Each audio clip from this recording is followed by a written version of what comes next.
Pernah nggak sih Anda kepikiran, apa coba hubungannya sebuah organisasi keagamaan yang umurnya sudah lebih dari 1 abad dengan isu-isu supermodern zaman sekarang?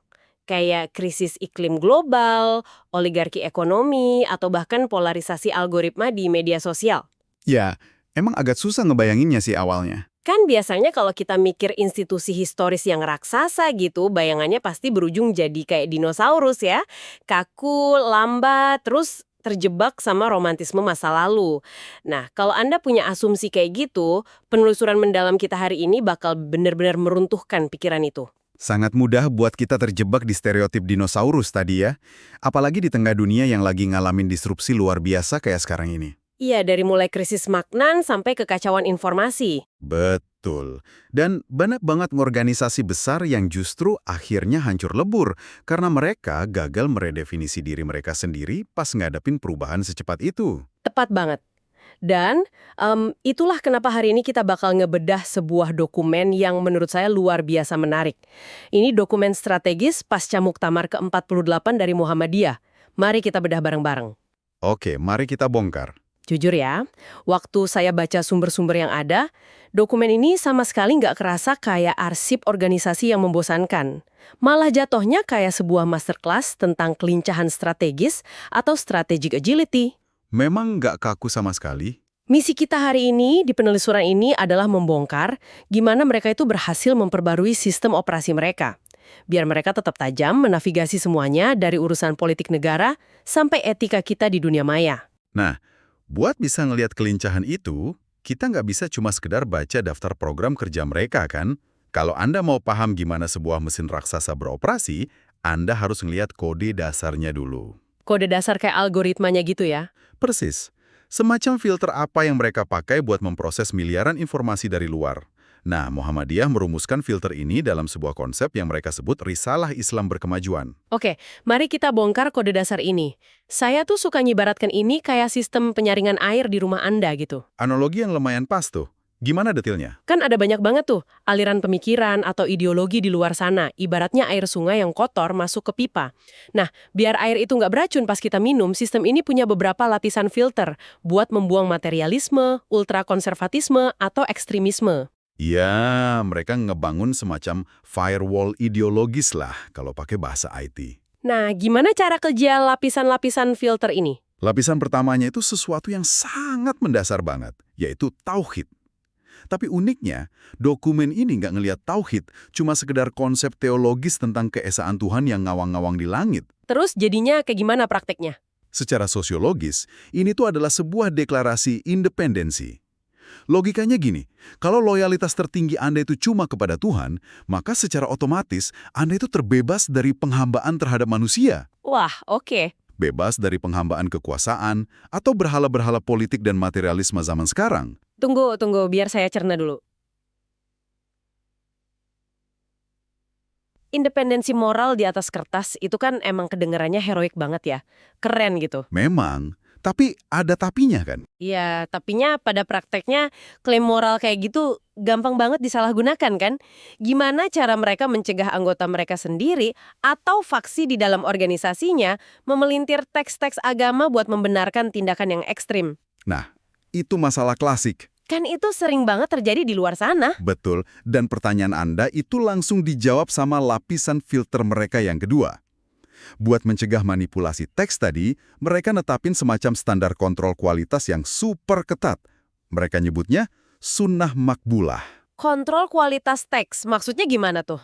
Artinya, setiap rujukan teks atau hadis yang mau dipakai itu harus diuji dulu kesahihannya secara metodologis. Nggak bisa asal comot dari internet aja. Oh paham, jadi ini ibarat pengecekan fakta ya? Semacam fact-checking internal gitu, sebelum sebuah narasi agama bisa dipakai buat kebijakan. Tepat banget. Ini tuh mekanisme pencegahan yang sangat efektif buat ngebuang teks-teks lemah atau palsu. Karena kan biasanya teks lemah ini yang justru paling sering dieksploitasi buat melegitimasi konservatisme buta atau bahkan tindak kekerasan. Sangat preventif ya? Oke, kalau dua filter pertama ini sifatnya lebih ke menjaga kemurnian dan menolak hoaks agama, apa dong yang bikin mereka bisa bergerak maju? Biar selaras sama zaman gitu loh. Nah, disitulah lapisan ketiga masuk, ijtihad dan tajdid. Kalau filter sebelumnya itu ibarat rem dan sabuk pengaman, tajdid ini adalah mesin penggeraknya.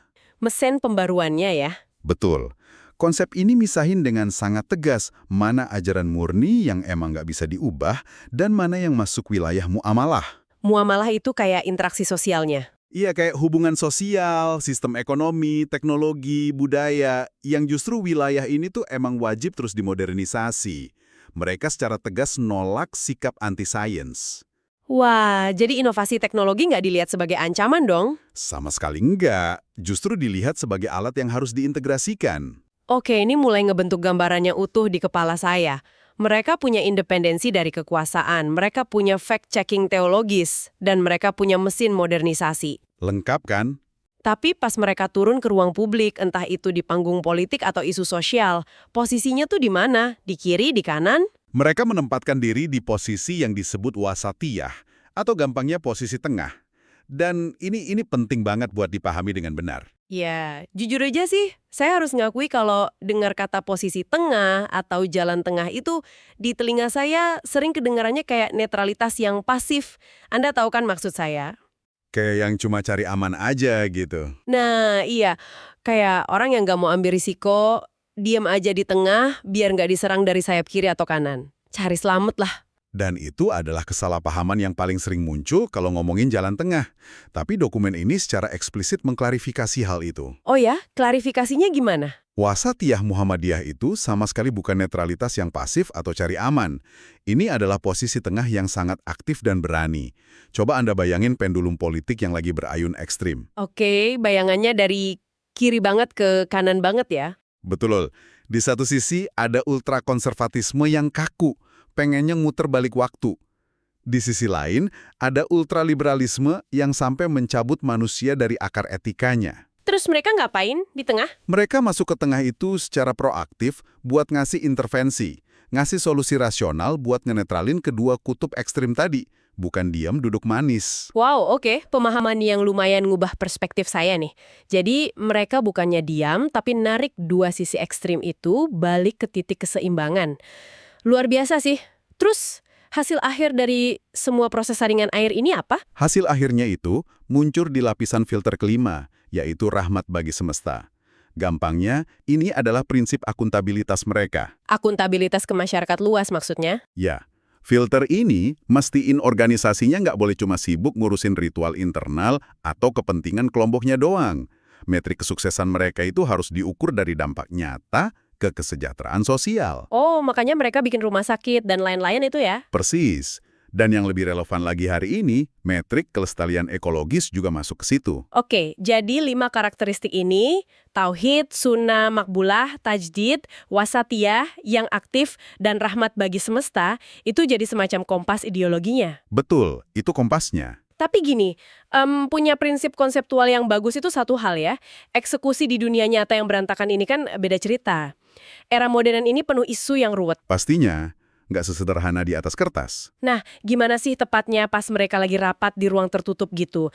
Para pemimpin ini ngambil keputusan kebijakan. Ini jujur aja bagian yang paling bikin saya kagum pas menganalisis organisasinya. Mereka itu punya cara buat memadukan keluhuran teks suci agama dengan kerasnya data empiris. Teks dan data dicampur, gimana tuh metodologinya? Mereka pakai metodologi integratif. Kalau Anda perhatiin dokumennya, pengambilan keputusannya itu selalu menyilangkan beberapa pendekatan. Yang paling utama tuh namanya bayani dan burhani. Oke, istilah Arabnya agak berat nih. Tenang, nggak usah pusing sama istilahnya. Mari kita bedah fungsinya. Pendekatan bayani itu dasarnya adalah pemahaman yang otoritatif terhadap teks agama. Oke, biar gampang dipahami pendengar, saya kasih analogi dikit. Bayangin institusi ini tuh lagi beroperasi kayak seorang dokter spesialis yang nanganin pasien penyakit komplikasi. Wah, menarik nih analoginya. Nah, pendekatan bayani atau teks otoritatif ini ibaratnya tuh buku teks kedokteran dasar yang kebenarannya udah mutlak dan jadi fondasi si dokter. Tepat banget. Buku teksnya jelas harus dikuasai. Tapi kan Anda nggak bakal mau dirawat sama dokter yang nolak baca hasil tes darah Anda hari ini. Cuma gara-gara dia ngerasa udah hafal buku teks dari 20 tahun yang lalu kan? Jelas nggak mau lah. Bisa salah obat ntar. Nah, hasil lab, ronsen, dan rekam medis real dari pasien hari ini, itulah yang namanya pendekatan Burhani. Oh, jadi Burhani itu datanya ya? Betul. Burhani itu mewakili rasio, sains, penelitian ilmiah, dan data sosiologis empiris di lapangan. Berarti kalau dokternya cuma ngandalin buku tanpa lihat data lab, diagnosisnya pasti ngawur. Begitu juga sebaliknya. Jadi, kebijakan organisasi yang presisi itu wajib menggabungkan dua hal ini ya. Sangat presisi. Dan supaya keputusannya itu nggak cuma kayak robot statistik, mereka nambahin pendekatan ketiga, yaitu Irfani. Irfani, apalagi tuh bagiannya? Kalau balik ke analogi dokter Anda, Irfani ini tuh kayak empati, etika, dan nurani si dokternya. Kedalaman spiritualnya. Jadi 3 pilar ini, teks, data, dan etika, diolah pakai nalar sebab akibat. Jadi mereka nanya dulu dampaknya sebelum bikin aturan ya? Tepat. Mereka secara rasional nanya, kalau kebijakan A dikeluarin, apa secara data ini bakal bawa kebaikan buat publik dalam jangka panjang atau malah bikin kacau? Sistem diagnostik yang gila sih ini, sangat sistematis. Nah, mari kita tes metodologi teks plus data ini ke masalah yang selalu bikin panas. Isu kebangsaan. Wah, ini biasanya paling sering jadi perdebatan ya. Iya kan? Gimana sebenarnya pandangan resmi mereka terhadap negara Indonesia secara konstitusional? Soalnya, jujur aja nih, kita kan masih sering banget dengar debat usang soal Islam versus negara di sosmed. Percaya nggak percaya, dokumen strategis ini secara de facto udah nyudahin perdebatan itu. Oh ya? Berhenti gitu aja debatnya? Mereka udah bikin lompatan paradigma yang sangat elegan. Secara institusional, mereka udah melampaui fase dikotomi identitas Islam versus negara itu. Terus, energi organisasinya dipakai buat apa dong kalau nggak buat debat? Energinya digeser habis-habisan buat kerja nyata state building atau pembangunan negara. Mereka pakai 2 kerangka utama buat ini, Dar al-Hadi dan Dar al-Syahadah. Oke. Gimana 2 kerangka itu berfungsi di lapangan? Harfiah ini artinya negara perjanjian. Lewat konsep ini, mereka mendeklarasikan kalau NKRI dan ideologi Pancasila itu sudah sah secara teologis dan rasional. Jadi udah final ya urusannya? Sangat final. Loyalitas terhadap Pancasila itu buat mereka bukan sekedar kompromi politik murahan, tapi amanah keimanan. Jadi pintu buat mempertanyakan atau niat pengen ngubah bentuk negara itu udah ditutup rapat-rapat. Wah, fondasi perdirian negaranya udah dikunci mati dong, debat usang selesai. Terus gimana kelanjutannya sama Dar al-Syahadah? Nah, disinilah letak revolusi sebenarnya. Dar al-Syahadah itu artinya negara kesaksian. Konsep ini memposisikan Indonesia sebagai semacam medan pembuktian. Medan pembuktian gimana maksudnya? Mereka pada dasarnya ngomong gini, jangan cuma koar-koar ngeklaim kalau nilai agama kamu yang paling benar. Buktiin dong. Indonesia ini arena di mana kebenaran nilaimu harus diobjektifikasi jadi manfaat nyata. Ya ampun, saya suka banget perspektif ini. Ini tuh benar-benar mengubah area yang biasanya super toksik, yang isinya cuma adu mulut emosional di jalanan atau Twitter, jadi arena kompetisi yang sehat. Iya kan? Sangat merubah konstelasi. Daripada teriak-teriak nuntut penerapan hukum syariah secara formal, mereka kayak bilang, ayo kita buktiin nilai kita dengan bikin jaringan rumah sakit yang paling inklusif, atau universitas yang risetnya paling top. Betul banget. Dan coba Anda perhatiin dampak strategisnya dari Darul Asyahadah ini di peta politik kita. Ini tuh otomatis jadi perisai ganda loh. Perisai ganda menangkal apa aja tuh? Di satu sisi, konsep ini dengan sangat elegan melumpuhkan narasi radikalisme sayap kanan yang niatnya mau ganti sistem negara secara inkonstitusional. Karena bagi Muhammadiyah negaranya udah final tadi ya. Iya, Muhammadiyah bilang ini udah final, yang kurang tuh tinggal diisi pakai karya, bukan malah dihancurin sistemnya. Keren. Nah itu perisai pertamanya. Perisai di sisi lainnya nahan apa? Di sisi lain, ini secara cerdas membendung sekularisme ekstrim yang pengen ngurung agama cuma di dalam masjid atau tempat ibadah aja. Mereka berhasil menerjemahkan Pancasila jadi aksi empiris. Oh, jadi agamanya diwujudkan ke kebijakan publik ya? Betul. Sila pertama misalnya, diterjemahkan sebagai nilai tauhid yang membebaskan manusia dari penindasan oligarki. Terus sila kelima diterjemahkan jadi pemberdayaan kaum miskin. Jadi agama itu jadi inspirasi kebijakan, bukan cuma pelengkap upacara doang. Berarti kalau negara dilihat sebagai medan pembuktian, kan butuh eksekusi real. Nggak bisa cuma teori di atas kertas. Jelas butuh aksi di akar rumput. Kalau kita lihat dari sumber dokumennya, mereka kan punya 8 prioritas program dari 2022 sampai 2027. Dari 8 itu, apa sih yang jadi target tembak paling tajam di lapangan? Kalau kita bedah semuanya, strategi mereka itu kelihatan banget memprioritaskan dua sasaran yang sangat krusial hari ini. Kemandirian ekonomi umat dan penyelamatan mental generasi milenial di era cyber. Oke, mari kita mulai dari sektor ekonomi dulu. Ada gebrakan apa di situ? Jelas, mereka terus naikin kelas UMKM dan bikin amal usaha unggulan. Tapi ada satu instrumen yang powerful banget, yang mereka namain jihad konstitusi. Wow, tunggu dulu. Jihad konstitusi. Itu kedengarannya provokatif banget loh. Tapi karena kita udah bahas metode mereka, saya yakin ini bukan tentang kekerasan angkat senjata, kan? Sama sekali bukan kekerasan. Anda ingat pendekatan Burhani tadi, yang pakai data empiris. Iya, yang hasil lab medis tadi kan? Nah, jihad konstitusi ini adalah langkah hukum resmi ke Mahkamah Konstitusi. Tujuannya buat membatalkan undang-undang atau regulasi yang secara data terbukti merugikan hajat hidup orang banyak atau cuma pro ke oligarki. Wah, ini perlawanan rasional banget ya. Betul, mereka nggak turun ke jalan bakar ban. Tapi mereka datang ke ruang sidang pengadilan bawa koper isinya tumpukan riset ekonomi dan sosiologis buat nuntut keadilan sosial. Elegan sekali. Mereka benar-benar ngegunain evidence-based policy buat ngelawan ketidakadilan struktural.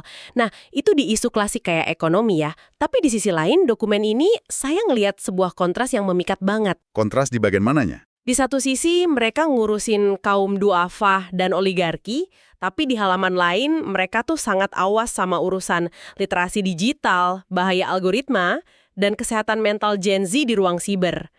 Emangnya gimana mereka memetakan ancaman dunia maya ini? Mereka ini sangat sadar kalau era siber itu bikin otoritas keagamaan jadi terfragmentasi. Sekarang tuh siapa aja bisa mendadak jadi ustadz dadakan bermodal kamera di TikTok atau Instagram. Bener banget, dan seringkali ngawur kontennya. Nah, itu melahirkan dua ancaman besar. Pertama, polarisasi siber yang destruktif banget. Dan kedua, regimentasi paham agama. Tunggu, regimentasi paham agama itu maksudnya pemaksaan paham tertentu pakai algoritma atau kekuasaan gitu? Persis. Dan buat masyarakat kita yang demokratis, dipaksa nelan satu narasi tunggal karena dicekoki algoritma itu kan bahaya banget. Mimpi buruk sih itu. Terus gimana cara mereka ngelindungin anak-anak muda dari badai algoritma ini? Balik lagi ke prinsip wasatiyah atau posisi tadi, mereka ngembangin strategi yang namanya spiritualitas digital atau kesalehan digital. Spiritualitas digital, oke, sasarannya Gen Y, Z, sama Alpha ya? Betul. Dan pendekatannya itu bukan dengan ngomel-ngomel nyuruh anak muda nyabut koneksi internet atau nge-ban sosmed. Mereka tahu itu mustahil. Jelas mustahil lah, emang mau hidup di gua? Jadi apa yang mereka tawarkan? Mereka ngebekalin generasi ini dengan kompas etika. Tujuannya gini, pas anak-anak muda ini tiap hari dihantam hoaks, disrupsi, dan informasi yang ekstrim pas lagi scrolling layar HP, mereka nggak kehilangan jangkar moralnya. Oh, diajarin literasi kritis ya? Sangat kritis. Gimana cara milih info yang valid? Ingat filter Sunnah Makbulah tadi kan? Dan gimana ngebangun etika pas lagi berinteraksi walaupun di balik akun anonim? Pendekatan yang komprehensif banget, kita udah ngeliat nih gimana mereka ngelawar oligarki, pakai hukum data, terus ngebentengin Gen Z pakai etika digital. Sangat holistik kan gerakannya? Nah, tapi kalau kita narik mundur lagi ke lapisan filter yang kelima tadi Rahmat Bagi Semesta, gimana caranya organisasi yang akarnya kuat banget di Indonesia ini nerapin prinsip semesta itu di panggung global? Dunia sekarang kan lagi krisis iklim parah, terus sentimen antar negara juga lagi tegang. Disinilah strategi internasionalisasi mereka jadi manuver yang wajib kita soroti. Mereka sadar penuh buat nolak cuma jadi objek penderita dari arus globalisasi. Terus mereka posisinya ngapain di global? Melalui cabang-cabangnya di luar negeri yang disebut PCIM, mereka menempatkan diri sebagai subjek yang aktif di puluhan negara. Subjek aktif berarti mereka mengekspor sesuatu dong, bukan cuma nyerap. Apa yang diekspor? Mereka mengekspor solusi yang mereka sebut produk pengetahuan. Dan dua produk yang paling revolusioner dari mereka saat ini adalah fikih lingkungan dan fikih kebencanaan. Wow, tunggu bentar. Ini harus banget digarisbawahi. Buat Anda pendengar yang sering ikutin isu global, narasi krisis iklim itu kan biasanya datang dari laporan Sains PB atau kampanye aktivis lingkungan barat kan? Betul, biasanya sangat sekular pendekatannya. Tapi di sini kita ngelihat institusi ini bawa kerangka teologis Islam fikih lingkungan langsung buat memitigasi krisis ekologi umat manusia. Gimana praktiknya tuh? Dampaknya di lapangan tuh ternyata luar biasa. Fikih lingkungan ini tuh bukan cuma himbauan ramah tamah semacam buanglah sampah pada tempatnya, gitu. Terus levelnya sekeras apa? Ini adalah kerangka hukum dan teologis. Coba Anda bayangin, ada sebuah daerah yang lagi ngalamin pembalakan liar atau deforestasi gila-gilaan. Hukum negara mungkin ada, tapi bisa aja penegakannya lemah atau aparatnya disuap.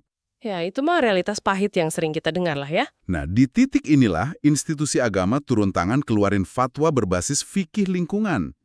Fatwa ini menegaskan secara teologis kalau merusak keseimbangan ekologi itu dosa besar yang setara dengan merusak kehidupan manusia itu sendiri. Wah, merinding saya. Efeknya beda ya ke masyarakat. Sangat beda. Pergeseran perilakunya jauh lebih masif. Soalnya ini udah nggak berurusan sama ancaman denda dari polisi lagi, tapi langsung nusuk ke kompas moral dan pertanggungjawaban spiritual individu di akhirat nanti. Gila, gila. Berarti lewat produk pengetahuan ini, mereka benar-benar bantu memitigasi iklim global, sekaligus ngeratain jalan buat keadilan antar negara ya. Persis. Itulah wujud rahmat bagi semesta di era disrupsi. Oke, rasanya ini saat yang pas buat kita mundur selangkah dan mandang gambaran besarnya.